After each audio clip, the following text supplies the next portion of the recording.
Hi everyone, स्वागत है आपका ओमसी कोचिंग में। जैसा कि हमने पिछले लेक्चर में आपको सिखाया था, समांतर प्लेट संधारित्र की धारिता कितनी होती है, किस किस पे निर्भर करता है। तो एक बार मैं आपको बता दे रहा हूँ कि हमने क्या क्या सीख रखा है। सबसे पहले हमने सीखा कि धारिता क्या होती है, फिर हमने सीखा संधारित्र क्या होता है, फिर हमने देखा समांतर प्लेट संधारित्र क्या होता है। धारिता मैंने आपको बता रखी है, आवेश को ग्रहण करने की क्षमता। फिर हमने बताया संधारित्र कि ये एक युक्ति होती है, एक डिवाइस होती है जो ऊर्जा का संग्रहण करती है आवेश के द्वारा। फिर हमने आपको सिखाया कि समांतर प्लेट संधारित्र क्या होता है। एक प्लेट पर प्लस होगा, एक प्लेट पर माइनस होगा। वो समांतर प्लेट संधारित्र गोलीय भी हो सकता है, बेलनाकार भी हो सकता है। फिर हमने बताया उसकी धारिता कितनी होती है, के A epsilon not upon D, जहाँ पर ए उसका अतिव्यापी क्षेत्रफल होता है। इस तरीके से सी को आप बढ़ा घटा सकते हैं, किस तरीके से, ये हमने सिखाया। फिर हमने आपको समांतर प्लेट संधारित्र का सिद्धांत भी बता दिया। आज हम सीखने वाले हैं कि उस संधारित्र की जिसमें ऊर्जा स्टोर हो रही है वो कितनी हो रही है। क्या हम उस स्टोरेज जो एनर्जी है, क्या उसको हम पता कर सकते हैं? तो उसी को हम सीखेंगे। इसके निगमन के कई मेथड हैं, 3 मेथड हम आपको मेनली बता रहे हैं। उन तीनों मेथड में आप कोई भी अप्लाई कर सकते हैं। यहाँ पर हमने जो स्टेटमेंट लिखा है उसमें लिखा हुआ है कि आवेशित चालक में संग्रहित ऊर्जा। अगर एग्जाम में आएगा समांतर प्लेट में संग्रहित ऊर्जा तो भी यही लगेगा, मतलब वही कहना चाहता है। समझते हैं। सबसे पहले हमने लिखा है माना कि सी चालक की धारिता है, या आप कह सकते हैं सी समांतर प्लेट की धारिता है जो कि बैटरी से जुड़ी है। तो बैटरी से क्यों जुड़ी है? क्योंकि हमको उसको आवेश देना है। तो आवेश देने के लिए क्या करना पड़ेगा? उसको चार्ज करना पड़ेगा। चार्ज करना मतलब बैटरी से जोड़ दो। इसे शून्य विभव से V विभव तक आवेशित किया जाता है। जैसे मान लीजिए मैं समांतर प्लेट संधारित्र का ही एग्जाम्पल लेता हूँ, समझिएगा मेरी बात को। तो इसको पहले मुझे चार्ज करना पड़ेगा ना। तो इसको जब हम चार्ज करेंगे, शुरुआत में इसके पास कोई चार्ज नहीं, इसका मतलब विभव शून्य। तो वही कह रहा है शून्य विभव। V विभव तक, यानी मान लेते हैं V विभव पर प्लस Q चार्ज है। तो वही कह रहा है यदि किसी समय चालक पर आवेश Q आवेश है तो मुझे बताना क्या उस समय आप चार्ज बता सकते हैं। तो C का मैंने आपको बताया C बराबर Q बाई V, तो Q बराबर C इंटू V। इसका मतलब उस समय उसमें जो आवेश है वो C इंटू V है। आप समझिए, माना बैटरी नियत विभव V पर अल्प आवेश dq आवेश उसमें प्रभावित हुआ। नियत विभव हो गया V, अब विभव को बढ़ घट नहीं रहा है। उस समय मान लेते हैं उस पर आवेश, कोई छोटा अल्प आवेश जितना भी है, उसको हमने एक नाम दिया dq। ऐसा क्यों मान रहे हैं हम? क्योंकि हम इसमें एक मेथड लगाना चाहते हैं अल्पांश का, जिसको आप कह सकते हैं समाकलन मेथड। समझते हैं ऐसा क्यों क्यों समाकलन मेथड लगाना चाहते हैं? हमारा टारगेट क्या है? ऊर्जा। ऊर्जा का मतलब कार्य, और कार्य निकालने का क्या तरीका होता है मुझे बताना? Work done. तो आपको मालूम होना चाहिए वैद्युत में कभी भी आपसे कोई पूछे कि वर्क कैसे निकालें, तो वर्क हमेशा विभव से जुड़ा रहेगा। वैद्युत में V बराबर W बाई Q हमेशा। यहाँ पर हमने विभव को नियत मान रखा है। इसका उल्टा भी आप कर सकते हैं। आप ऐसा कर सकते हैं, आवेश को नियत कर सकते हैं, उस समय उस पर अल्प विभव डी भी मान सकते हैं। दोनों मेथड सीखेंगे। फिलहाल मुझे बताना, कभी भी आपको वर्क डन निकालना हो वैद्युत में तो फार्मूला एक ही है, V बराबर W बाई Q। तो W बराबर हो जाएगा सिंपल V इंटू Q। पर यहाँ हमने बहुत अल्प आवेश माना है dq, छोटा आवेश। इसके बाद हम क्या करेंगे, उस छोटे आवेश के लिए वर्क डन निकालेंगे।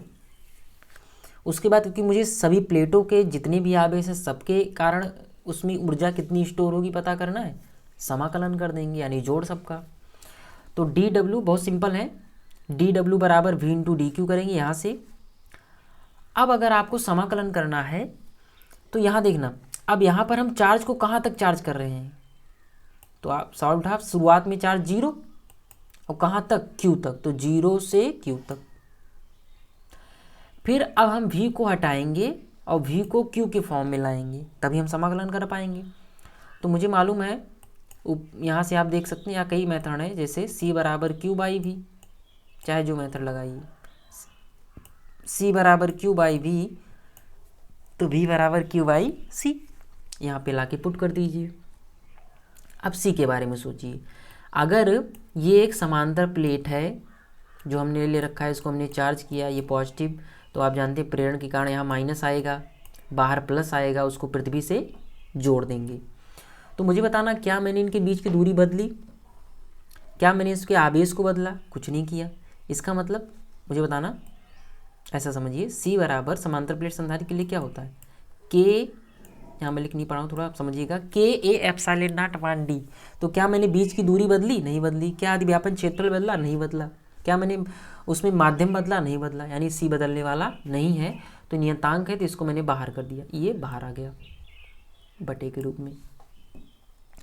फिर आपको समाकलन में एक फार्मूला मालूम होना चाहिए, x की पावर, मैंने शुरुआत में बताया था, दो फार्मूले आपके मालूम होने चाहिए, एक अवकलन के, एक समाकलन के, बस इतनी ही फिजिक्स में काम में आते हैं। x की पावर n dx होता है x की पावर n+1 बटे n+1। तो यहाँ x के स्थान पर q रोल निभा रहा है, जिसकी पावर 1 है, तो x की पावर 1+1 यानी q की पावर 1+1 बटे में 1+1, यानी ये हो जाएगा q²/2। इसके बाद अब हम लिमिट पुट करेंगे, तो अब 2 को तो पहले बाहर कर दीजिए, तो ये आ गया 1/2c। फिर उसके बाद अब q के स्थान पर पहले हम अपर लिमिट, तो q के स्थान पर पहले q, उसका स्क्वायर, फिर माइनस, फिर q के स्थान पर 0, फिर उसका स्क्वायर। और आप समझते हैं 0 का स्क्वायर तो वो 0 ही हो जाएगा, तो फाइनली बचेगा q²। तो आपका जो वर्क डन आ गया W, वो आया q²/2c। इसका मतलब इतना कार्य आपने उसको आवेशित करने में कर दिया। हमने आपको शुरुआत में बताया था, संधारित्र को जो ऊर्जा स्टोर होती है, उससे आप कैसे ऊर्जा को ले सकते हैं, किस तरीके से उसमें ऊर्जा को, मैंने बल्ब लगाया था, किस तरीके से मैंने आपको बता रखा है ये सब बातें। तो ये तो आपने कार्य किया, अब इसका आप उपयोग किस तरीके से कर सकते हैं, ये मैंने वहाँ सिखाया था। अब समझना आगे। फिर इनका क्या कहना है, यह जो किया गया कार्य है, ये जो आपने कार्य किया, ये संधारित्र में स्थितिज ऊर्जा के रूप में संग्रहित हो जाता है। स्थितिज का मतलब पोटेंशियल से है, पोटेंशियल एनर्जी से है। तो यहाँ जो आपने कार्य किया वो, जैसे मुझे बताना, जब आप प्लस इसको चार्ज दोगे तो ये रिपेल करता है ना, स्प्रिंग की भांति, और स्प्रिंग में संचित ऊर्जा कौन सी ऊर्जा होती है, स्थितिज ऊर्जा। इसको याद करने के लिए ऐसा समझ सकते हैं आप, क्योंकि जब उसको तुम प्लस दोगे तो वो रिपेल करेगा ना प्लस को, तो समझ लीजिए उसमें स्थितिज ऊर्जा, स्थितिज ऊर्जा के रूप में वो जो कार्य किया आपने, वो उसमें संग्रहित हो गया, ये बन गया आपका संधारित्र। अब वो समांतर प्लेट संधारित्र हो सकता है, गोलीय संधारित्र हो सकता है, बेलनाकार संधारित्र हो सकता है। आगे समझिए। अब देखिएगा, कई राइटरों ने इसको अलग अलग फॉर्म में लिख रखा है, तो मैं भी चाहता हूँ आपको सारे फॉर्म तो ना याद हों, पर सभी मालूम होनी चाहिए, और कोई एक फॉर्म याद कर लीजिए, फिर आप उसमें बदल सकते हैं। समझते हैं क्या कहने वाला हूँ मैं। संधारित्र में संग्रहित ऊर्जा तो आपको सामने दिख रही है, जितना आपने कार्य किया उतना ऊर्जा में संचित हो जाएगा, यानी q²/2c। अब यदि आपको q के फॉर्म में नहीं चाहिए, मुझे चाहिए c और v के फॉर्म में, यही फार्मूला, तो q को कन्वर्ट कर दिए c × v में फार्मूले से, फिर हो जाएगा c²v², c से डिवाइड वाला अंश वाला, मतलब कुल मिलाकर एक कट जाएगा, तो बनेगा ½cv²। और मैं चाहूँगा आपको ये फार्मूला याद करिए आप, ½ cv²। बहुत ही मदद मिलने वाली है, मैं अपने अनुभव के हिसाब से बता रहा हूँ, आपको बहुत ही मदद मिलने वाली है। कंपटीशनों में, आपके एग्ज़ाम में, जो आपके स्टेट लेवल एग्ज़ाम होते हैं, सब में लगभग ½ cv² से ही सवाल बनते हैं, और इसको याद करना भी आसान है। क्यों? ऐसे समझिएगा, क्यों ऐसा क्यों। मुझे एक बात बताइए, क्या आपने ½ mv² सुना है? ½ mv² सुना होगा। यहाँ पर m द्रव्यमान होता है, v वेग होता है, m निश्चित होता है, वेग बदलता है, याद करिए। फिर आपने सुना होगा ½ kx², जहाँ पर k नियतांक होता है, x बदलता है। और आज हमने सीखा ½ cv², जहाँ c नियत है और v बदलेगा, तो ये याद करने में थोड़ा आपको आसानी रहेगी। आगे अभी एक और फार्मूला बनेगा, ½ε0e², वो भी एक प्रकार की ऊर्जा है। तो एक लेवल से आप एनर्जी को याद करने का जो तरीका है वो थोड़ा आसान हो जाएगा, इसलिए मैं कह रहा हूँ इसको आप याद रखिए। फिर मुझे बताना, पहले वाले फॉर्म में q और c था, दूसरे वाले फॉर्म में c और v था, अब मैं चाहता हूँ q और v आ जाए। तो बहुत आसान है, Q अगर V चाहिए, V तो है ही है, Q नहीं है तो C को हटा दीजिए। तो C को आप लिख सकते हैं Q अपान V, यहाँ से एक V से V कैंसिल तो हो जाएगा हाफ Q इंटू V। तो ये मैंने सारे फार्मूले इकट्ठा लिख रखे हैं, आपको सारे नहीं याद करने हैं, अगर जो भी आपको बेटर लगता है वो याद करिए, नहीं तो मास्टर के हिसाब से याद करना है तो हाफ CV स्क्वायर याद करो। अब आगे समझिए, मान लेते हैं कई लोग बायो वर्क के हैं, तो हो सकता है उनको ये समाकलन ये थोड़ा सा बोरिंग लगे, तो मैंने उनके लिए एक और आसान मेथड निकाल रखा है। नंबर आपको उतने ही मिलने वाले हैं। देखना दूसरा मेथड, देखना बड़ा सिंपल है। मुझे बताना जब शुरुआत में उसके पास कोई चार्ज नहीं है, हमने कोई चार्ज उसको दिया ही नहीं है, तो क्या मैंने कोई कार्य किया? कोई कार्य नहीं किया। इसका मतलब शुरुआत में कार्य कितना है? 0। सवाल सर मेरे दिमाग में कैसे आएगा कि मुझे शुरुआत कार्य से ही करनी है, क्योंकि मुझे तो ऊर्जा निकालनी ना, ऊर्जा तो कार्य है, कार्य ऊर्जा सामर्थ्य से याद करिए, इसलिए मेरे दिमाग में आएगा। तो शुरुआत में तो हमको कोई चार्ज ही नहीं दिया, शुरुआत में कोई चार्ज नहीं दिया, तो वर्क डन हमारा 0 रहेगा। उसके बाद हमने उसको कहाँ तक चार्ज किया? तो 0 से Q तक, या ऐसे समझिए ना, V बराबर W/Q से W बराबर V इंटू Q में Q 0 तो W 0। अब 0 से लेकर कहाँ तक हम चार्ज करने वाले? Q आवेश तक। तो 0 से इसको Q आवेश तक चार्ज करोगे, उस समय मान लीजिए विभव V है, तो कार्य अंतिम कितना होगा? V into Q। और आपको मालूम होना चाहिए ऐसे केस में आप W बराबर 0 वर्क डन लेंगे या Q इंटू V लेंगे।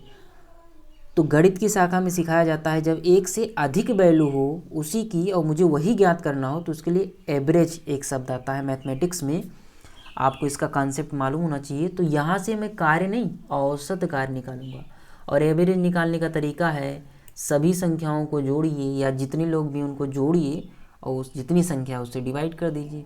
तो 2 लोग हैं, 2 को ऐड किया, बटे में 2 कर दिया।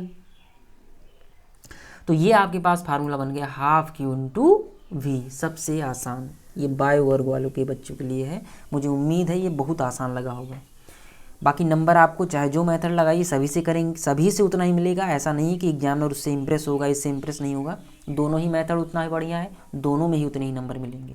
हाँ, एग्जामिनर आपसे पूछ सकता है इसके सारे रूप लिखिए, तो मैंने शुरुआत में आपको सिखाया, आप हाफ Q इंटू V से आप C और V में, Q और C में कन्वर्ट कर सकते हैं।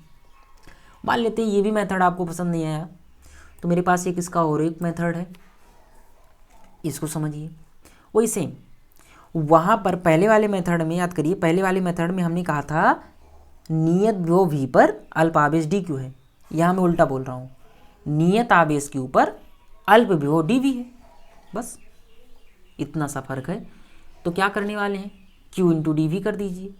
अब इस बार किसको बदलेंगे? इसको, इस बार तो Q को बदलना पड़ेगा, तो Q को हमने लिख दिया C इंटू V। अल्प आवेश अल्प विभव था, कहाँ तक आप इसको विभव देंगे? तो 0 से लेकर V तक। फिर C बाहर आ जाएगा, क्योंकि ना तो हमने बीच की दूरी बदली है, ना तो हमने त्रिज्या बदली, कुछ भी बदला नहीं है, तो C तो नहीं बदलेगा, C को बाहर कर दिया। और फिर से वही x की पावर n dx यानी V की पावर 1 dV के फार्मूले में आप इसमें फार्मूला लगा सकते हैं। तो x की पावर n+1 बटे n+1, तो V स्क्वायर अपान 2 को बाहर कर दीजिए। फिर यहाँ पर लिमिट पुट करिए, लिमिट आप जानते होंगे सीमा कैसे रखी जाती है, नहीं तो आप ध्यान रखिएगा, पहले अपर माइनस फिर लोअर। अपर मतलब ये V, पहले V के स्थान पर V, उसका वर्ग है तो वर्ग, घन होगा तो घन, नहीं होगा कुछ तो जैसे था वैसे। फिर 0 का वर्ग घटा दीजिए, तो ये आ जाएगा हाफ CV स्क्वायर। फिर आप इसको कई रूप में कन्वर्ट कर सकते हैं, आप जो जिस रूप में भी आप कन्वर्ट करना चाहते हैं उस रूप में आप इसको कन्वर्ट कर सकते हैं। तो हमने इसके 3 मेथड सीखे, आप इसमें से कोई भी एक मेथड लगा सकते हैं, आपको पूरे नंबर मिलने वाले हैं। तो ये थी संधारित्र में जो आपने संधारित्र को आवेशित करने में जो आपने कार्य किया था, वो उसमें स्थितिज ऊर्जा के रूप में किस तरीके से संचित हो गया, ये उसका मेथड है। मुझे लगता है आपको ये समझ में आया होगा। अब नेक्स्ट लेक्चर में हम इसके आगे की बातचीत करेंगे कि यदि मैं धारिता को और बढ़ाना चाहता हूँ, और मेरे पास क्या क्या तरीके हैं और क्या क्या मेथड हैं जिससे मैं धारिता को बढ़ा सकता हूँ, उनको भी हम सीखेंगे। और फिर इसके बाद न्यूमेरिकल पर आएंगे, किस प्रकार के सवाल इसमें बनते हैं। कुछ सवाल तो मैं आपको होमवर्क में देता ही हूँ, बाकी कुछ सवाल मैं आपको यहाँ पर करवाऊँगा, कम से कम 50 सवाल हम आपको करवाएंगे एक लेक्चर में। उसमें मैं आपको डिफरेंट टाइप के जितने प्रकार के सवाल बन सकते हैं, जैसे हमने विभव में करवाया था, अगर वो लेक्चर आपको पसंद आया था तो बिल्कुल उसी प्रकार से मैं हर टाइप के सवालों को आपको बताता चलूँगा, ताकि आप बोर्ड लेवल, कंपटीशन लेवल कोई भी प्रकार का सवाल आप बना सकें। उम्मीद है आपको ये समझ में आया होगा। नेक्स्ट लेक्चर में आगे हम सीखेंगे। Thank you.